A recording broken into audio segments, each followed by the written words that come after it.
The book I chose is called Mixed, a colorful story by Ari Chung. I looked that up and that's the pronunciation that came up, so that's what I used. He is the author and illustrator of this book, and he has many other books that are also very good that I've looked into. He does a really good job. He does all the writing and drawing for most of his books. So I find his work very good. And I'll follow up with the questions afterwards. So to start the story, in the beginning, there were 3 colors: reds, yellows, and blues.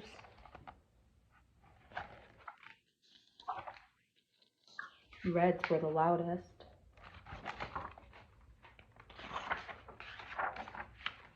Yellow were the brightest. And blues were the coolest.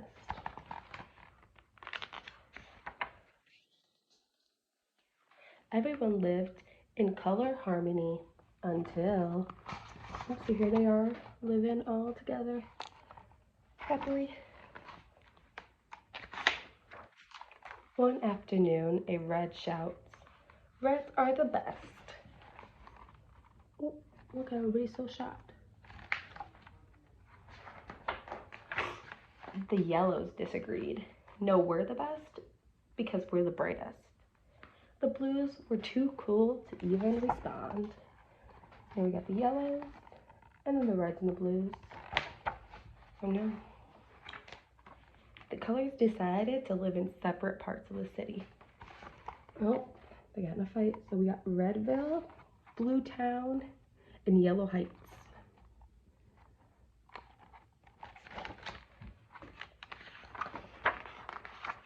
But then one day, a yellow noticed a blue, and something happened. "I feel so happy when I'm near you. I feel calm when I'm with you." Oh, so they like spending time together.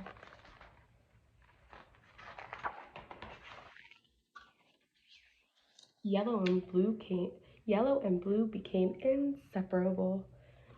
Life felt so vibrant, but not all the colors were happy about it.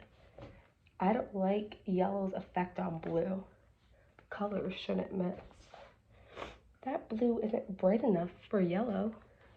Oh no, some strong opinions, but they're happy. But yellow and blue loved each other so much they decided to mix. They got married.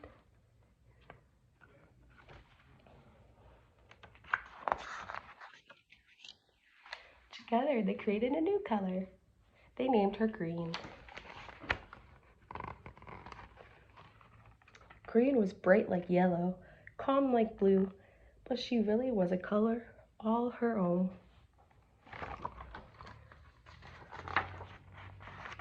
Everyone was fascinated. "She is so cute. I've never seen anything like her before. Can I hold her?" Even the grumpy colors fell in love with Green. Oh, so everybody just loved her. The colors began to see new possibilities. Soon other colors mixed and mixed. Oh, so we got red and yellow. We got blue and red, making new colors. And mix. But all new colors. There's so many new colors and a lot of new names. "Be careful, Jade. Don't forget your glasses, Lavender. Have fun, Amber." Oh, so they're telling all their little kids by their names and telling them not to forget things and to be careful. The old neighborhood of Redville, Blue Town, and Yellow Heights didn't make sense anymore. Everyone wanted to live together, so they rebuilt the city. Oh, they're taking down all those signs.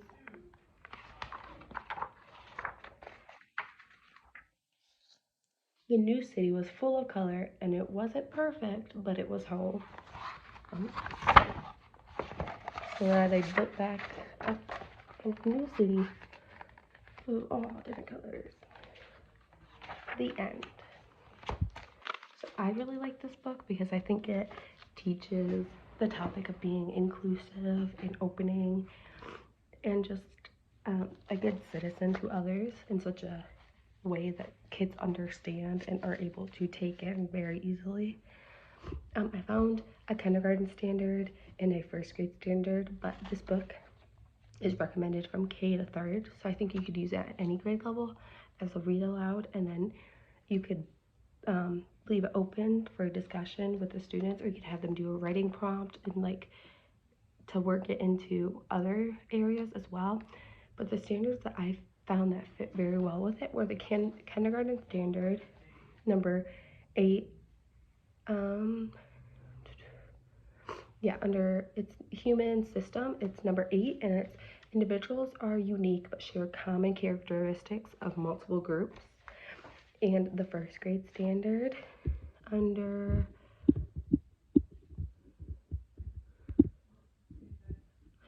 citizens' participation and skills.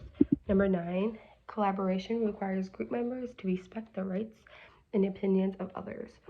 So they obviously had to work together to like build the city and stuff, but then they kind of separated. So they kind of lost touch with one another. If you saw like on the one page when the cities were separated, they had people at like the fences like looking at one another, like kind of missing one another. So they have to work together to like be a good town and like to have everything, because the towns weren't the same when they were separated. And at the end, they had that bakery, they had all the different things. And then just the individuals are unique but share common characteristics. So even though the colors don't like necessarily get along, all of them, they all have unique characteristics, but they all have common things as well. So they can all get along because they all have the same mindset. They all have the same end goal and like goals in life to live and stuff. Because like in the book, they're people basically. So they all have like the same mindset and they can get along. And that's what they come to find out in the book, is that they can live in harmony together as colors. I really thought the book was adorable. When I saw it in the store, I had to pick it up. I thought it was a great book and an easy way to teach the topic as well. I think students would also really like it, and it would be easy for them to follow along and be cute. Also tie in art really easily, which I thought was also like a bonus. I really like how you could talk about like many of the hard things, such as in the US, our country looks so diverse in many different ways, with religion, with genders, with race, with culture, with everything. We're just such a mixed we're such a mixed community of people that like this fits us perfectly, that we are welcoming and inviting of all, that we're inclusive. It's such an easy way to start the conversation with people. And it even points out like some of the things that they say in there, like I don't think they're bright enough. Like people hear comments like that all the time, and I think it's just like a good way to say like, yeah, there's gonna be some negativity, but it doesn't stop people from like living their life. So like on this page it said like, I don't like yellow's effect on blue, color shouldn't mix. Like it touches on some like pretty in-depth topics that I think would be a really easy way to bring it up to students in a way that like they would understand. And I just thought the book was adorable, and I think it's a great way, especially for like the younger kids. It's a hard topic to talk about sometimes. It's a little touchy, so I think it's a great way to cover the topics, as well as hitting a standard, doing it in a fun way, and incorporating many different things along the way. Like I said, I would use this as the beginning of the conversation, and then I'd open it up to talking more in depth, and then talking about how they're talking about colors in the book, but how could this relate to real life? So when could we see this happening, like in the world today? So like I said, you could talk about it in gender, talk about it in race, culture, anything, and you can talk about how the US is made up of all different, and we're like a mixed country because we have many different people here, but we all share a common goal, and we should be welcoming, and we can all live in harmony, and it might not be perfect, but it's going to be our home. And just teach them some good citizenship skills along the way. And I really like the book, and I would recommend people using it in their classroom, even if it would be hard to incorporate. I think you could incorporate it in like a reading standard, like a writing prompt maybe, but I think you could definitely tie it into history very well, especially within the K to 3 standards.